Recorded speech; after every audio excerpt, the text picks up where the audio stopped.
Logos ministry या चॅनलमध्ये आपणा सर्वांचे हार्दिक स्वागत आहे।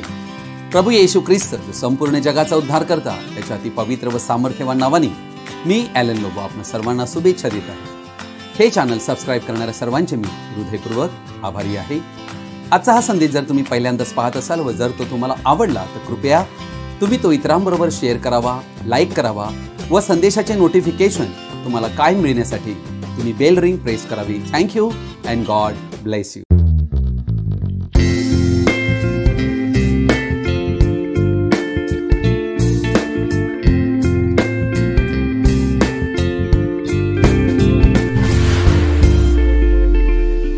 आज आपण एका महत्त्वाच्या विषयावर आपलं लक्ष लावणार आहोत आणि त्या विषयाला मी शीर्षक देऊ इच्छित आहे, एक कायापालट, एक बदल, अ चेंज, ट्रान्सफॉर्मेशन। प्रियजन हो, आम्ही सर्व मनुष्य या जगामध्ये आमच्या जीवनाच्या वेगवेगळ्या टप्प्यात आम्ही बदलाची अपेक्षा करीत असतो, कारण आम्ही सर्व मनुष्य या जगात पापात जन्माला आलेलो आहोत आणि म्हणून आम्हा सर्वांना आमच्या मनाच्या नवीकरणाची गरज आहे आणि आमचा संपूर्ण कायापालट होण्याची गरज आहे। जसं आम्ही ख्रिस्तामध्ये वाढत जाऊ तसं आमच्या जीवनामध्ये बदल हा अत्यावश्यक आहे आणि म्हणूनच हा विषय तुम्ही सर्वजणांनी ध्यानपूर्वक आणि शेवटपर्यंत पाहावा अशी मी आपणा सर्वांना विनंती करीत आहे।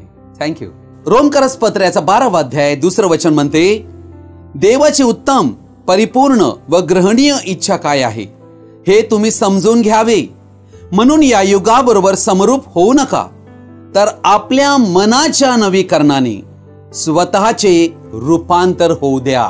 प्रभू या वाचलेल्या वचनावर आपला आशीर्वाद पाठवून देव आणि या वचनाने आम्हा सर्वांनाही आशीर्वादित करो। आमेन। प्रियजन हो, बदल म्हणजे एक वेगळ्या दिशेने वाटचाल, अर्थात बदलण्याची कुवत देवाने आम्हा मनुष्यामध्ये ठेवलेली आहे। बदल हा अपरिहार्य आहे।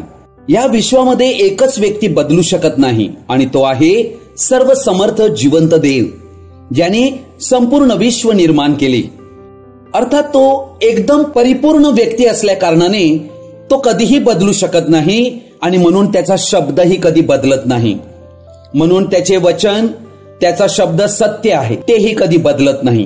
ह्यालाच अक्षयत्व म्हणतात। म्हणून या पृथ्वीवरील कोणाही मनुष्याला देवाचा शब्द बदलण्याचा, त्यामध्ये काही मिलावट करण्याचा, त्यांतून काही काढण्याचा बिलकुल अधिकार नाही। काय आज तुम्ही आपल्या जीवनामध्ये कंटाळलेले आहात व आपल्या जीवनात बदल होण्याचा विचार करीत आहात? आम्ही आमच्या जीवनात एखादी गोष्ट परत परत तीच करीत राहतो आणि बदलाची अपेक्षा करीतो, ही मूर्खता आहे। आता वेळ आली आहे यासाठी की आम्ही गांभीर्याने स्वतःला आरशात पाहावे। आम्ही सर्व निमित्ते, लबाडी, दिखावटीपणा सोडून द्यावा व सत्याचा शोध करावा, कारण सत्यच तुम्हाला आणि आम्हाला बंधमुक्त करील। लक्षात ठेवा, हे सर्व तुम्ही आणि आम्ही स्वतःहून करूच शकत नाही, कारण आम्ही भविष्य जाणत नाही व आमच्या ताब्यात सर्व काही नाहीये, परंतु ज्याच्या हाती हे सर्व आहे त्याला आम्ही ओळखायला हवे। तो सर्व समर्थ देव आहे। तो तुम्हाला आणि आम्हाला ओळखतो। तो देव आहे। तो आतून व बाहेरून पूर्णतः तुम्हाला ओळखतो। तो तुमचे हृदय जाणतो। त्याला तुमचा लढा ठाऊक आहे। स्तोत्र संहिता 139 अध्याय आणि याचं 13 आणि 14 वचन मी आपणा पुढे वाचत आहे। तूच माझे अंतर्याम निर्माण केले, तूच माझ्या आईच्या उदरी माझी घडण केली। भयप्रद व अद्भुत रीतीने माझी घडण झाली आहे, म्हणून मी तुझे उपकार स्मरण करीतो। तुझी कृत्य अद्भुत आहेत, हे माझा जीव पूर्णपणे जाणून आहे। प्रियजन हो, देव आमच्याविषयी सर्व काही जाणतो। देवाला माहित नाही असे आमच्याविषयी कोणतीच गोष्ट नाही, म्हणूनच तर तो देव आहे। आम्ही केवळ निर्मिती आहोत। आम्ही उद्या काय होणार जाणत नाही, पण त्या देवाला आमच्याविषयी सर्व काही माहित आहे। आमचं भूतकाळ, आमचा वर्तमान काळ आणि आमचा येणारा भविष्य काळ, आमचा शेवटचा श्वास जाईपर्यंत सर्व गोष्टी त्या देवाला ठाऊक आहेत। त्याला तुमचा उद्देश ही ठाऊक आहे। तो सर्व काही जाणतो। का बरे? कारण त्यानेच तुम्हाला निर्माण केलेले आहे। यशायाचं पुस्तक याचा 46 अध्याय 9 आणि 10 वचन मी आपणा पुढे वाचत आहे। प्राचीन काळापासून घडलेल्या गत गोष्टी स्मरा आणि समजा की मीच देव आहे, दुसरा कोणी देव नव्हे, मज समान कोणीच नाही। मी आरंभीच शेवट कळवितो, होणाऱ्या गोष्टी घडविण्यापूर्वी त्या मी प्राचीन काळापासून सांगत आलो आहे। माझा संकल्प सिद्धीत जाईल, माझा मनोरथ मी पूर्ण करीन। अर्थात या ठिकाणी देव स्वतः आपली ओळख देत आहे। तो कोण आहे? तो सर्व समर्थ आहे, त्याला सर्व काही ठाऊक आहे आणि तो गोष्ट घडण्या अगोदरच ती विदित करीत असतो. अर्थात देवाचा संकल्प कायम सिद्धीत जातो, कारण तो जे काही ठरवितो ते पालटू शकत नाही. तुम्ही एक वेगळेच व्यक्ती आहात. तुमच्यासारखा या संपूर्ण जगात कोणी दुसरा व्यक्तीच नाही आणि कोणी होणारही नाही. तुम्हाला एक आगळं वेगळं बनविण्यात आलेलं आहे. अर्थात देवाने तुम्हाला आणि आम्हा सर्व मनुष्यांना शरीर, आत्मा, प्राण आणि जीव दिलेला आहे. आमची खरी ओळख ही आहे जेव्हा आम्ही देवामध्ये आम्हाला स्वतःला ओळखू. जरी आम्हाला देवाने त्याच्या प्रतिरूपात बनविले तरीही आम्ही सर्व हरवलं गेलो आहोत, कारण आम्ही आध्यात्मिकरित्या मृत पावलो. इफिस्करास पत्र 2 अध्याय 1 ते 3 वचन म्हणते, तुम्ही आपले अपराध व आपली पातके यामुळे मृत झालेले होता. त्या पातकामध्ये तुम्ही पूर्वी चालत होता, अर्थात या जगाच्या रहाटीप्रमाणे. अंतरिक्षांतील राज्याचा अधिपती म्हणजे आज्ञा मोडणाऱ्या लोकात आता कार्य करणाऱ्या आत्म्याचा अधिपती याच्या धोरणाप्रमाणे चालत होता.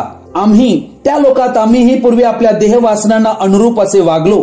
आमच्या देहाच्या व मनाच्या इच्छेप्रमाणे करीत होतो व स्वभावता इतराप्रमाणे क्रोधाची प्रजा होतो. प्रियजनो हो, हा अंतरिक्षातील राज्याचा अधिपती म्हणजे सैतान याने तुम्हाला आणि आम्हाला गुलाम केले होते व त्या पातकामध्ये आम्ही चालत होतो. आम्ही आमची पातके, आमचे अपराध यामध्ये मृत झालो होतो. बेथेसैदा येथे एक पंगू व्यक्ती 38 वर्षापासून आजारी पडला होता आणि येशू ज्या वेळेला त्याच्याकडे आलेला आहे तेव्हा येशू त्याला एक प्रश्न विचारत आहे. येशूने त्याला पडलेले पाहिले आणि त्याला तसे पडून आता बराच काळ लोटला आहे हे ओळखून त्याला म्हटले, तुला बरे होण्याची इच्छा आहे काय? हा एक अद्भुत प्रश्न होता जो एका उद्देशाने येशूने विचारला. काय तुम्हाला खरेच बदलाची गरज आहे का, की तुम्ही आहात त्यात समाधानी आहात? काय बदलासाठी तू तयार आहेस का? हा येशूच्या प्रश्नाचा अर्थ होता. प्रियजन हो, आज हाच प्रश्न येशू ख्रिस्त तुम्हाला आणि आम्हाला विचारत आहे की काय तुम्हाला बदलाची गरज आहे काय? उत्तर आमच्याकडे आहे. जर आम्हाला बदलाची गरज आहे तर आम्हाला देवाकडे येणं गरजेचं आहे. देव आमच्या जीवनामध्ये बदल करावयास समर्थ आहे. आम्ही आमच्या जीवनामध्ये बदल करू शकत नाही, म्हणूनच आम्हाला देवाची गरज आहे. प्रियजनो हो, आम्ही बदलासाठी तयार हवेत. मनाचा कायापालट किंवा आमच्या जीवनशैलीचा पालट. जेव्हा देवाचे न पडणारे वचन आम्हाला आमचे दोष, चुका, अपराध दाखविते तेव्हा आम्ही बदलाची संधी स्वीकारली पाहिजे. मग तो बदल आम्हाला कितीही कठीण का वाटो, जेव्हा देवाकडून वचन येते आम्ही त्याचा आदर केला पाहिजे. आम्ही तडजोडीचा मार्ग पत्करून देवाला बदलण्याचा प्रयत्न करू नये. देवाचे वचन बदलण्याचा प्रयत्न आम्ही थांबविला पाहिजे, अन्यथा आम्ही नाशाकडे जाऊ. जो देव आमच्यावर प्रेम करीतो तो आमच्यासाठी सर्व चांगले ते संकल्पितो.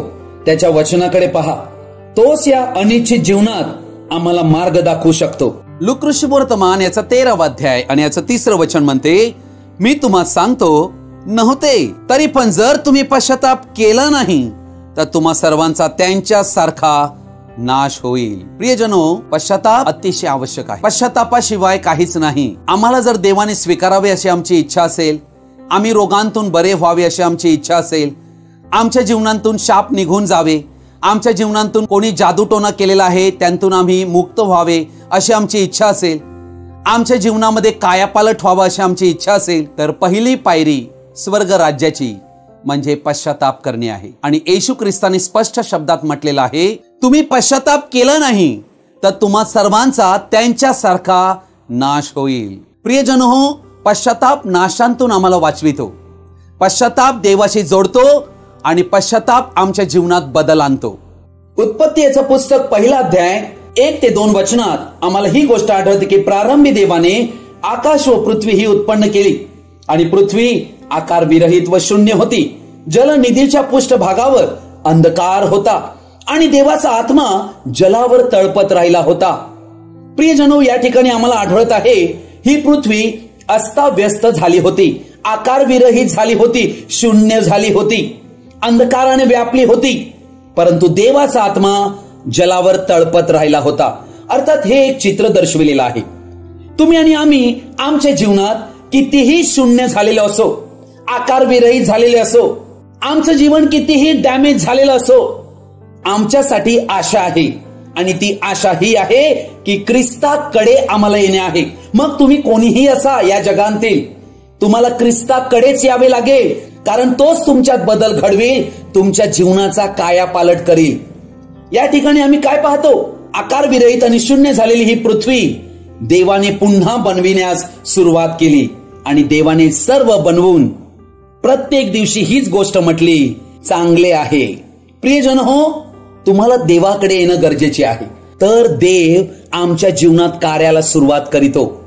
अर्थात आम्ही पापाच्या बंधनामध्ये, गुलामगिरीमध्ये होतो व ख्रिस्त येशू तुम्हाला आणि आम्हाला त्या बंधनांतून, सैतानी गुलामींतून, पापाच्या गुलामींतून आम्हाला ख्रिस्त येशूमध्ये असणाऱ्या स्वतंत्रतेकडे नेतो. हा एक दैवी चमत्कार आहे जो एका पापी व्यक्तीला नीतिमान बनवितो, संत बनवितो. हाच तो कायापालट आहे. फिलिपिकरास पत्र याचा 3 अध्याय 13 आणि 14 वचन मी आपणा पुढे वाचत आहे. बंधूंनो, मी अद्यापि ते आपल्या कह्यात घेतले असे मानित नाही, तर मागील गोष्टींकडे दुर्लक्ष करून व पुढील गोष्टींकडे लक्ष लावून ख्रिस्त येशूच्या ठाई देवाचे जे वरील पाचारण, त्या संबंधीचे बक्षीस मिळविण्यासाठी मर्यादेवरील खुणेकडे मी धावतो. हेच एक माझे काम. प्रियजनो, आमच्या जीवनात बदल होण्यासाठी 2 गोष्टी तुम्हाला आणि आम्हाला करायला हव्या. पहिली गोष्ट, आमचा भूतकाळ आम्हाला विसरून जायचा आहे, कारण आम्ही आमच्या अपराधीपणाच्या भावना घेऊन आम्ही वर्तमान काळात आणि भविष्यात पुढे जाऊ शकत नाही. ते आम्हाला पश्चाताप करून सोडून देणे आहे आणि देवावर विश्वास करून त्याने मला क्षमा केली आहे आणि माझा स्वीकार केला आहे, हे आम्हाला स्वीकारणे आहे. दुसरी गोष्ट, आपले डोळे पुढे आपल्या लक्ष्याकडे लावणे आहे. बदल हा चांगलाही असू शकतो किंवा वाईटही असू शकतो. प्रियजन हो, पापाचा मानव जाती व या संपूर्ण सृष्टीत प्रवेश झाला तेव्हा नकारात्मक बदल झाला व त्या बदलाने आदम व हवा यांचे विचार व त्यांचे स्वभाव आणि त्यांचे शरीर हे सर्व बदलले गेले. त्याचा विपरीत परिणाम संपूर्ण सृष्टी पापाच्या खाईत, व्यर्थतेच्या स्वाधीन सापडली. आम्ही मनुष्य पापात आल्या कारणाने आम्ही उत्तम वातावरण, आमचा अधिकार, देवाने आम्हाला दिलेलं या पृथ्वीवरील स्वामित्व व देवाचं पुत्रत्व आम्ही गमावून बसलो. या कारणामुळे आम्ही उत्पत्ती 3:17 ते 19 मध्ये आम्ही पाहतो की संपूर्ण बदल घडून आला व हा बदल बिलकुल चांगला नव्हता. आदामाला तो म्हणाला, तू आपल्या स्त्रीचे ऐकले आणि या झाडाचे फळ खाऊ नको म्हणून मी तुला आज्ञा केली होती. त्याचे फळ तू खाल्ले म्हणून तुझ्यामुळे भूमीला शाप आला आहे. तू आयुष्यभर कष्ट करून तिचा उपज खाशील, ती तुला काटे व कुसळी देईल. तू शेतांतले पीक खाशील, तू आपल्या निढळ्या घामाने भाकर मिळवून खाशील व अंती पुन्हा मातीला जाऊन मिळशील, कारण तिच्यातून तुझी उत्पत्ती आहे. तू माती आहेस आणि मातीला परत जाऊन मिळशील. ज्या वेळेला पापाने संपूर्ण या सृष्टीमध्ये प्रवेश केला तेव्हा एक नकारात्मक बदल झालेला आहे. बाहेरील मनुष्य हा एक लैंगिक जन्माच्या परिमाणामुळे पापी म्हणून जन्मला. एदेनेत झालेल्या पापाने आदमांतून देवाचा आत्मा घालवून दिला आणि त्याला गुलाम म्हणून सोडून दिले. आतील पापाच्या तत्वामुळे पाप ही एक शक्ती आदमाच्या आतील मनुष्यामध्ये संचारली आणि तेथेच ती स्थापित झाली व अस्तित्वाचे सर्वच भाग पापाच्या तावडीत आले. पापाने आदमाच्या इच्छेला ताब्यात घेतले व त्याला देवाचा शत्रू बनविले व देवाविरुद्ध त्याने उघडपणे बंड पुकारली आणि मनुष्य अशा प्रकारे पापाचा गुलाम झाला, आतून व बाहेरूनही. जरी मानवजात पापात पडली होती खरी, परंतु देव काही बदलला नव्हता. त्याची मानवजातीवरील प्रेम व त्यांच्याशी सहभागिता करण्याची इच्छा तशीच राहिली. देवाने मनुष्यांकडे पाहिले व त्यांचा आक्रोश, त्यांची गुलामी, त्यांचा होणारा छळ, त्यांचे दारिद्र्य व शाप व पापात आणि दुष्टाईत फसलेले जीवन पाहिले, ज्याला फार कळवळ आला. म्हणून देवाने आम्हाला पापमुक्त करण्यासाठी पाऊल उचलले. त्याने ठरविले, मी जो अविनाशी आणि अगम्य प्रकाशात राहणारा देव, मी मनुष्य बनेन. मनुष्यांचे सर्व शाप, पापे, व्याधी, क्लेश सर्व मी स्वतःवर घेईन आणि त्याचा दंड मी स्वतःवर घेईन. आणि त्याने ते घेतले. तो काल्वरीवर आमच्यासाठी मरण पावला. काल्वरीवर मुक्तिदात्याने आमच्यासाठी किंमत मोजून दिली. आम्ही जे देवाचे शत्रू बनलो होतो आणि त्याच्या इच्छेविरुद्ध वागत होतो, त्या आम्हाशी समेट घडविण्यासाठी आपले पवित्र रक्त आमच्यासाठी बलिदान म्हणून दिले की आमच्या पापांचे प्रायश्चित्त व्हावे. अर्थात हा एक अद्भुत बदल देवाने स्वतः घडवून आणला. देव आणि मानव यांच्यात सलोखा समेट ख्रिस्त येशूने घडवून आणला. या महान बदलाद्वारे सर्व जे अशक्य प्राय वाटत होते ते सर्व शक्य झाले. हा सर्व बदल ख्रिस्ताने घडवून आणला. म्हणूनच ख्रिस्त येशू आमच्या जीवनाचा काया पालट करणारा केंद्रबिंदू आहे. म्हणूनच देवाची ही गुप्त इच्छा होती की आम्हा मनुष्यांचे पतन व्हावे आणि पतनाद्वारे त्याची पूर्वनियोजित मुले या पृथ्वीवर देहात जन्मावी व असा देह जो पापाच्या अधीन आहे, ज्यांच्या बाहेरील मनुष्यात असा स्वभाव असावा ज्यामुळे त्यांना पापावर पूर्णतः जीवन जगणे अशक्य प्राय होईल. म्हणून एका मनुष्याच्या पापाने जगात प्रवेश केला आणि एका मनुष्याच्या नीतिमत्वाच्या द्वारे आज्ञा पालनाद्वारे आम्हाला नीतिमत्व प्राप्त झाले आणि तो आहे ख्रिस्त येशू. त्याने आमच्यासाठी काल्वरीवर आपले पवित्र रक्त आमच्या पापांच्या प्रायश्चित्तासाठी जे सांडले त्या रक्ताद्वारे त्याने आम्हाला विकत घेतले आणि आम्हाला शुद्ध केले, पवित्र केले. तेव्हा आमच्या जीवनामध्ये एक प्रक्रियेला सुरुवात झाली. अर्थात देवाने आम्हाला आमचं हरवलेलं पुत्रत्व पुन्हा परत देण्याचं कार्य आरंभलं. अर्थात या गोष्टीला सुरुवात देवाने आमच्या जीवनामध्ये केली. अर्थात देवाला आमच्या जीवनात फार रस आहे. देव हा उत्तम मित्र आहे. या पृथ्वीवर इतर कोणत्याही मित्रापेक्षा सर्वोत्तम मित्र तोच आहे. इफिसकरास पत्र याचा 4 अध्याय आणि याचं 22 वचन म्हणते, ते असे की तुमच्या पूर्वीच्या आचरणासंबंधी जो जुना मनुष्य त्याचा तुम्ही त्याग करावा. अर्थात या ठिकाणी त्याग करणे ही पहिली कृती दर्शविलेली आहे बदलासाठी. कारण हा जुना मनुष्य पापी मनुष्य आहे, त्याला पाप प्रिय आहे, तो कपटाच्या वासनांनी युक्त असून त्याचा नाश होत आहे असे वचन म्हणते. आज या जगात ही दुर्दशा आम्हाला या आदामांतून लैंगिक जन्म पावलेल्या मनुष्यांची आढळत आहे, जे तोच एक स्वभाव घेऊन आलेले आहोत. याच स्वभावाला म्हणतात जुना मनुष्य. आमचा बाहेरील मनुष्य हा शरीराचा आहे, ज्यात आपण आज राहत आहोत. हा पापाचे दास्य करणारा आहे. अशा प्रकारे आम्ही सर्वच पापाचे दास्य करीतो बाहेरील शरीरामध्ये. जो मेला पाहिजे, जो पापाचा मनुष्य आहे, तो जर मरेल तर त्याची जागा नवा मनुष्य घेईल.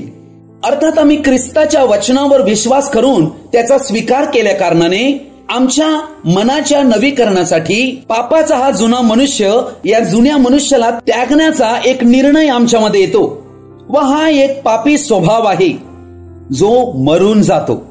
अर्थात पापाचे शरीर काढून टाकले जाते. रोमकरास पत्र 6 अध्याय 3 वचन म्हणते, आम्ही पापाला मरतो व येथे आमच्या जीवनातील बदल कायापालट याला सुरुवात होते. सत्याचे रहस्य समजण्यास आम्हा ख्रिस्ती लोकांना अनेक वर्षे जातात. देव आम्हाला अशक्त करीतो आमच्या जीवनातील हरण्याद्वारे, जे एक नवीन जन्म प्राप्त केलेल्या व्यक्तीने स्वप्नातही विचार केलेला नाहीये. आमच्या ख्रिस्ती जीवनाची चाल खरोखरच दुःखदायी अपयशाची जाणवते. हे खरे चित्र आहे. अर्थात देव तुम्हाला आणि आम्हाला सत्याचं हे प्रकटीकरण देऊ इच्छितो की आमचा बाहेरील मनुष्य पूर्णतः भ्रष्ट आहे. याचे प्रकटीकरण जिथपर्यंत आम्हाला कळत नाही तिथपर्यंत आम्ही ख्रिस्त येशूवर पूर्ण भरोसा करून स्वतःवरील भरोसा सेल्फ कॉन्फिडन्स नाकारू शकत नाही. आम्ही आमच्या स्वतःला खुर्सावर देऊ शकत नाही. म्हणून हे काम दुसऱ्याला करावे लागते व तो दुसरा व्यक्ती देव स्वतः आहे जो हे कार्य करीतो. आमच्या बाहेरील मनुष्यात मृत्यू राहतो हे आम्हाला कळावे हे देव आम्हाला शिकवू इच्छितो. स्वतःला मरणे हे किती वेदनाजनक आहे हे फारच अपमानकारक भासते. कारण आमची सर्व अशक्तता पूर्णपणे त्यामध्ये उघड होते. आमची सर्व पतित अवस्था प्रसारित होते. म्हणून मंडळी हो, प्रत्येक पाप विषयी देवाकडे पश्चाताप केलाच पाहिजे. या निराशेत हे पिता आम्हाला पाचारण करीतो व आम्हाला उपयोगात आणतो. आमच्या बाहेरील मनुष्याचा आम्हाला कडू अनुभव पापी अवस्थेमुळे व अपयशाचा अनुभव देव घेऊ देतो, कारण त्याविना आम्ही कृपेचा स्वीकार करण्यास तयार नसतोच. त्याच्या योजनेत नेहमीच आमच्या गरजांची पूर्तता असतेच. 23वे वचन हा आमच्या बदलाचा दुसरा भाग दर्शवित आहे. आणि तो आहे तुम्ही आपल्या मनोवृत्तीत नवे केले जावे. अर्थात आम्हाला एक नवीन मन प्राप्त व्हायची एक प्रक्रिया चालू होते. ख्रिस्ती जीवनाची सुरुवात ही बदलाद्वारे होत असते. रोमकरस पत्राचा 12वा अध्याय 2 वचन म्हणते, देवाची उत्तम, परिपूर्ण व ग्रहणीय इच्छा काय आहे हे तुम्ही समजून घ्यावे. म्हणून या युगाबरोबर समरूप होऊ नका, तर आपल्या मनाच्या नवीकरणाने स्वतःचे रूपांतर होऊ द्या. अर्थात आमच्या जीवनाच्या प्रत्येक क्षेत्रात आमच्या मनाच्या नवीकरणाची आम्हाला गरज आहे. जेव्हा आम्ही ख्रिस्ताकडे येतो तेव्हा आमची मने एका रात्रीत बदलत नसतात. ते मन बदलण्यासाठी अनेक वर्षेही जातात. कारण आमचे बालपण एका प्रकारच्या विचारसरणीत वाढत गेले व ती विचारसरणी करण्याची पद्धत आमची पापी होती. कारण यशाया 55 अध्याय 8 आणि 9 वचन म्हणते, कारण माझ्या कल्पना तुमच्या कल्पना नव्हत, माझे मार्ग तुमचे मार्ग नव्हत, असे परमेश्वर म्हणतो. कारण आकाश जसे पृथ्वीहून उंच आहे तसे माझे मार्ग तुमच्या मार्गाहून आणि माझ्या कल्पना तुमच्या कल्पनाहून उंच आहेत. बघा किती फरक आहे. देवाच्या कल्पना आणि आमच्या कल्पना यामध्ये आकाश आणि पृथ्वी यांचं अंतर आहे, जे अंतर कोणी मोजू शकत नाही. अर्थात त्यासाठीच देवाने पवित्र आत्मा आमच्या जीवनामध्ये दिलेला आहे. आता नवीन करारात पवित्र आत्मा आमच्यामध्ये येऊन वस्ती करीतो.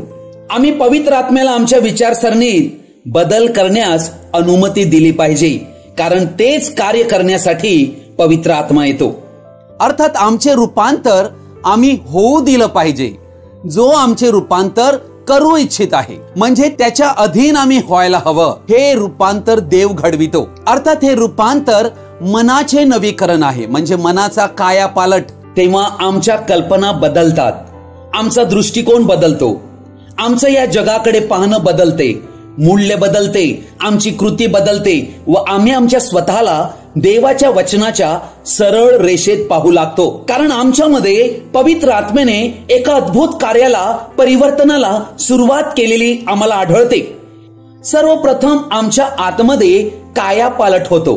अर्थात आम्हाला ख्रिस्ताचे मन देतो आणि तेव्हा आमच्यामध्ये असणारा जो जुना मानव, जो पापाचा व्यक्ती, त्याचा त्याग करण्याची प्रवृत्ती आमच्यामध्ये येते. म्हणून आमच्या परिवर्तनाची सुरुवात ही मनाच्या नवीकरणाद्वारे होते. मनाचे नवीकरण 2 गोष्टी आमच्या जीवनामध्ये घडवितात. पहिली गोष्ट, आम्ही ख्रिस्ताच्या प्रतिरूपात घडलो जातो. दुसरी गोष्ट, देवाची इच्छा आम्हाला कळू लागते की देवाची उत्तम, परिपूर्ण आणि ग्रहणीय इच्छा काय आहे हे आम्हाला समजू लागते. वचन म्हणते, जगाबरोबर तुम्ही समरूप होऊ नका. अर्थात आम्हा सर्व मनुष्यांच्या मनात जग भरलेले असते. जगाबरोबर समरूप होऊ नका असं वचन का म्हणते? कारण जग हे सैतानाचे अय्याम आहे. अर्थात सैतान जो आमचा शत्रू. परंतु जगात जे आहे ते म्हणजे डोळ्याची वासना, देहाची वासना आणि संसाराची फुशारकी. या सर्व गोष्टी आम्हाला पापाकडे खेचत असतात आणि त्यामध्ये मोहकपणा, प्रलोभन, भुरळ पाडणाऱ्या गोष्टी, लोभ, मोह, मायाजाल या गोष्टी आम्हाला दिसतात. अर्थात हे सैतानाचे जग ख्रिस्ताच्या विरुद्ध आहे. म्हणूनच वचन आम्हाला म्हणते, जगाबरोबर मैत्री ही देवाबरोबर वैर आहे. प्रियजनो, आम्ही या जगाचे नाहीत, म्हणूनच देव जगाबरोबर समरूप होण्यास आम्हाला मनाई करीत आहे. व तिसरा बदल आमच्या जीवनामध्ये होतो, ही गोष्ट 24 वचनात आम्हाला आढळते. आणि सत्यापासून निर्माण होणारे नीतिमत्व व पवित्रता यांनी युक्त असा देवसदृश्य निर्माण केलेला नवा मनुष्य धारण करावा. या 3 पायऱ्या आमच्या जीवनाचा कायापालट होण्यासाठी देवाने दिलेल्या आहेत. अर्थात उत्पत्तीच्या पुस्तकात आम्ही पाहतो की देवाने आम्हाला त्याच्या प्रतिरूपात घडविले होते, परंतु आमचे प्रतिरूप हे पूर्ण डॅमेज झाले. व त्यानंतर आम्ही पाहतो की आदमानंतर आम्ही ही गोष्ट पाहत आहोत, प्रभू येशू ख्रिस्त येईपर्यंत 4000 वर्षाचा काळ गेलेला आहे. व प्रभू येशू ख्रिस्त ज्या वेळेला काल्वरीवर आपलं रक्त अर्पण करीतो आणि पेंटिकॉस्टच्या दिवशी पवित्र आत्मा पाठवून देतो, त्या वेळेला संपूर्ण बदलाला, परिवर्तनाला सुरुवात होते. करंथीकरास 2 पत्राचा 5वा अध्याय आणि याचं 17वं वचन मी आपल्या पुढे वाचत आहे. म्हणून जर कोणी ख्रिस्ताच्या ठायी असेल तर तो नवी उत्पत्ती आहे, जुने ते होऊन गेले, पहा ते नवे झाले आहे. ही सगळी देवाची करणी आहे. त्याने स्वतः बरोबर आपला समेट ख्रिस्ताच्या द्वारे केला आणि समेटाची सेवा आम्हाला दिली. प्रियजन हो, देवाने आमच्या ठाई एक नवीन कार्य केले आणि ते म्हणजे आम्हाला पुन्हा एक नवीन उत्पत्ती करण्याचं ठरविलं. अर्थात हा नवा मनुष्य म्हणजे कोण आहे हे आम्ही ओळखणं फार गरजेचं आहे. या नव्या मनुष्याला आतील मनुष्यही म्हटलेलं आहे. पेत्राचं पहिलं पत्र याच्या 3ऱ्या अध्यायात आतील मनुष्य नवीन सृष्टी आहे, याच्यामध्ये अनंत जीवन आहे. तो जुन्या मनुष्याची जागा आमच्या जीवनामध्ये घेतो. अर्थात आमचा आतील मनुष्य पापरहित आहे, कारण तो देवापासून आला आहे व देवाचं जे दैवी शरीर, त्या दैवी शरीराचे बीज म्हणून आमच्या देहात हा नवा मानव घालण्यात आलेला आहे. अर्थात देवाच्या अविनाशी बीजापासून आमच्यामध्ये जन्म पावलेला आहे. याच्यामध्ये देवाचे गुणधर्म आणि स्वभाव आहे. या नव्या मनुष्यामध्ये देवाचा न्यायी पण वास करते. या नव्या मनुष्याने कधीच पाप केले नाही व पाप करू शकत नाही. येथे महान अद्भुत प्रगटीकरण लपलेलं आहे. अर्थात हा नवा मनुष्य म्हणजे देवाच्या जीवनाचा आत्म्याचा नियम आमच्यामध्ये येतो. आम्हाला ख्रिस्ताचे स्वरूप देण्यासाठी व ज्या देवाच्या पुत्रत्वातून आम्ही हरवलो ते पुन्हा आमच्या जीवनात स्थापित व्हावे व आम्ही गौरवांतून गौरवात ख्रिस्ताच्या त्या स्वरूपामध्ये प्रतिरूपात आम्ही पूर्ण व्हावे, यासाठी की आमच्यामध्ये ख्रिस्त देहधारी व्हावा, आमचे पूर्णतः रूपांतर व्हावे. अर्थात आम्ही पवित्र आत्म्याद्वारे सत्ता कशी चालवावी, राज्य कसे करावे व पापावर विजय कसा मिळवावा हे सर्व शिकविण्याचे काम हा आतील मनुष्य, नवा मनुष्य जो देवाचं निवडलेलं बीज आहे, खऱ्या ख्रिस्ती व्यक्तीच्या जीवनामध्ये घडवीत असतो. ख्रिस्ती जीवन हे मूळतः बदलाचे जीवन आहे. जसे आम्ही ख्रिस्तामध्ये वाढू लागतो, त्याच्या ज्ञानामध्ये, विश्वासामध्ये आणि त्याच्या पवित्रतेत, तेव्हा आम्ही सतत बदलत जातो. सर्वात महत्वाची गोष्ट, आमची आध्यात्मिक वाढ होण्यासाठी आम्हाला वेळ काढणं आणि प्रार्थनेत वेळ व्यतीत करणं, देवाचे वचन वाचणे आणि त्यावर मनन चिंतन करणं अतिशय आवश्यक आहे. अर्थात देवाचा आत्मा हा तुमच्या आमच्या बरोबर बोलू लागतो आणि ती वचने जी त्याने लिहिलेली आहेत, तोच त्या वचनांचा लेखक आहे. तो आम्हाला ते समजावू लागतो आणि त्यावेळेला आमच्या जीवनामध्ये आध्यात्मिक वाढीला सुरुवात होते. अर्थात मग देव दररोज आम्हाला मार्गदर्शन करीतो. मग आता आम्ही या जगात एकटे नाही, तर आम्ही देवाचे आहोत, कारण तो आमच्या बरोबर आहे. मग परिस्थिती काहीही का असेना, अर्थात जेव्हा वाढ होत असते तेव्हा बदल आम्हाला दिसत असतो. म्हणून देव खऱ्या ख्रिस्ती व्यक्तींच्या जीवनामध्ये रोज रोज बदल घडवितो. याविषयीचं वर्णन 2 कोरिंथी 3 अध्यायाच्या 18 वचनात आम्ही पाहतो. परंतु आपल्या मुखावर आच्छादन नसलेले आपण सर्वजण आरशाप्रमाणे प्रभूच्या वैभवाचे प्रतिबिंब पाडित आहोत आणि प्रभू जो आत्मा त्याच्याद्वारे तेजस्वीतेच्या परंपरेने आपले रूपांतर होत असता आपण त्याच्याशी समरूप होत आहोत. अर्थात या ठिकाणी एक प्रक्रिया ख्रिस्ती व्यक्तीच्या जीवनात चालू आहे, जी प्रक्रिया त्याला रोज रोज बदलत आहे. रोजचा हा बदल त्याला एके दिवशी ख्रिस्ताचं जे गौरवी असं प्रतिरूप त्यामध्ये त्याला परिपूर्णतेला घेऊन जाईल. आज जगभर पुष्कळ ख्रिस्ती लोक रूपांतराची प्रतीक्षा करीत आहेत. ते आपल्या शरीराचा बदल होण्याची वाट पाहत आहेत. त्यांना असं वाटत आहे एकाएकी सर्व ख्रिस्ती लोक रूपांतर होणार आहे, असा त्यांचा विश्वास आहे. परंतु वस्तुस्थिती अगदी उलट आहे. स्वर्गारोहण म्हणजे विनाशी शरीरांतून अविनाशी शरीरात बदलणे जाणे हे अचानकपणे घडणार नाही. ती गोष्ट घडण्यासाठी नवा मनुष्य जेव्हा मनुष्यामध्ये येतो तेव्हाच त्याची वाटचाल मनुष्याच्या जीवनामध्ये एक सुरुवात प्रक्रियेद्वारे होते. म्हणूनच ज्यांच्यामध्ये नवा मानव निर्माण झालेला नाहीये असे ख्रिस्ती व्यक्ती त्यांचे स्वर्गारोहण होण्याचा दावा करूच शकत नाही. बदल किंवा कायापालट याचं सुंदर उदाहरण, याचं चित्र आम्हाला एक सुरवंट जेव्हा एका फुलपाखरामध्ये बदलते हे चित्र तुम्हाला आणि आम्हाला आमच्या आध्यात्मिक जीवनाविषयी दर्शविते. अर्थात एक सुरवंट एका पुनर्जन्माच्या प्रक्रियेतून तो जात असतो जेव्हा तो हिरवी पाने खात असतो. अर्थात ते पाने खाऊन त्याचे पचन होत असते आणि त्याचा सुपरिणाम त्याच्या शरीरामध्ये घडत असतो. अर्थात तो परिणाम एका वैभवाकडे घेऊन जात असतो. अर्थात जी हिरवी पानं तो खात असतो त्या हिरव्या द्रव्यांतील जीवन त्याच्या तोंडांतून बाहेर येते व त्याच्या शरीराभोवती एक विशिष्ट आवरणाची तरतूद करते. ते आवरण किंवा आच्छादन संरक्षण आणि सुरक्षितता सुद्धा पुरविते व तो सुरवंट एका कोशामध्ये आपल्या स्वतःला आच्छादून घेतो आणि त्यानंतर तो काहीच खात नाही. अर्थात तो आपल्या विश्राम स्थानी आलेला आहे. जर आम्ही त्या कोशाकडे पाहिले तर आम्हाला तो कोश दिसायला शांत निवांत दिसतो, परंतु त्याच्या बदलाच्या किंवा रूपांतराच्या अंतिम अवस्थेपूर्वी त्याच्यामध्ये संजीवनाची प्रक्रिया चालू असते. हालेलुया. अर्थात येथे ही गोष्ट समजणं फार गरजेची आहे की त्या सुरवंटाने त्याच्या शरीरात पुरेशा हिरव्यागार अन्नाचे सेवन करून ते जर पचविले नाही तर तो सुरवंट त्या प्रौढावस्थेत कधीच पोहोचणार नाही. तो सुरवंट मरून जाईल. म्हणूनच वचन आम्हाला शिकविते की सार्वकालिक जीवन मिळण्यासाठी तुम्हाला आणि आम्हाला येशू ख्रिस्ताकडे यायला हवं. आम्ही येशूचा देह खाणला नाही व त्याचे रक्त प्याले नाही तर आम्हामध्येही जीवन येणार नाही.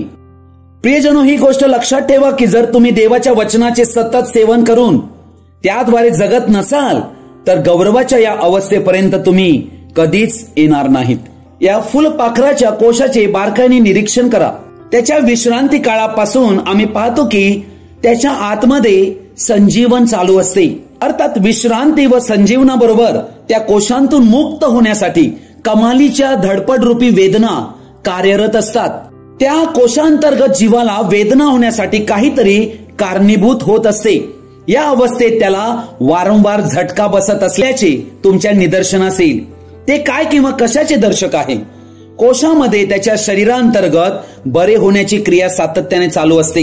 ज्या ठिकाणी पंख हवेत त्या ठिकाणी पंख फुटून वाढू लागतात. आतमध्ये कण्हणे चालू असतानाच वेदनांचा एक अद्भुत आनंद प्रत्ययास येत असतो. त्या दिवसाची एक ओढ लागलेली असते, म्हणजे शरीराच्या अंतिम बदलाची किंवा रूपांतराची. तो एक उच्चांक असतो. जेव्हा एक भली पहाट संपून सुप्रभात होते वेळी सूर्योदय होऊन उबदार सूर्य किरणे त्या कोशावर आदळतील तेव्हा तो कोश वेदनाकारक आनंदाचा अखेरचा झटका देईल. त्यावेळी त्याचे ते आच्छादन कलकन उकलले जाईल व एक सुंदर मुलायम पंखधारी जीवन फुलपाखरू त्यांतून बाहेर पडेल. म्हणूनच रोमकारास पत्र 8 अध्याय 21 ते 23 वचन म्हणते, सृष्टी ही स्वतः नश्वरतेच्या दास्यांतून मुक्त होऊन तिला देवाच्या मुलांची गौरवयुक्त मुक्तता मिळावी या आशेने वाट पाहते. कारण आपल्याला ठाऊक आहे की सबंध सृष्टी आजपर्यंत कण्हत आहे व वेदना भोगीत आहे. इतकेच केवळ नव्हे तर ज्या आपणाला आत्मा हे प्रथम फळ मिळाले ते आपणही स्वतः दत्तकपणाची म्हणजे आपल्या शरीराच्या मुक्तीची वाट पाहत असता आपल्या ठाई कण्हत आहोत. प्रियजन हो, ही सृष्टी बदलाची अपेक्षा करीत आहे. आम्ही ख्रिस्ती व्यक्ती बदलाची अपेक्षा करीत आहोत. एक लवकरच दिवस जवळ येत आहे. थेसलनिकाकरास पहिले पत्र 4 अध्याय 16 आणि 17 वचन, आम्ही सर्वजण क्षणात निमिषात बदलले जाऊ. तो शेवटचा करणा वाजेल आणि विनाशी शरीर अविनाशी असे बदलले जाईल व आम्ही ख्रिस्ताला सामोरे होऊ. सुरवंटांतून फुलपाखरू बनणे हेच ते चित्र तुम्हाला आणि आम्हाला दर्शवित आहे. प्रभू येशू ख्रिस्ताची कृपा, प्रेम, दया, आनंद आणि शांती तो येईपर्यंत आपण सर्वांबरोबर कायम राहो. आमेन. आजचा हा संदेश आपण सर्वजण आणि ध्यानपूर्वक व शेवटपर्यंत पाहिल्याबद्दल आपणा सर्वांचा मी हृदयपूर्वक आभारी आहे. हा संदेश ऐकल्यानंतर नक्की तुम्हाला काय कळले कृपया तुम्ही कमेंट बॉक्समध्ये कळवू शकता किंवा आमच्याशी व्यक्तिगत संपर्क साधू शकता. Thank you and God bless you.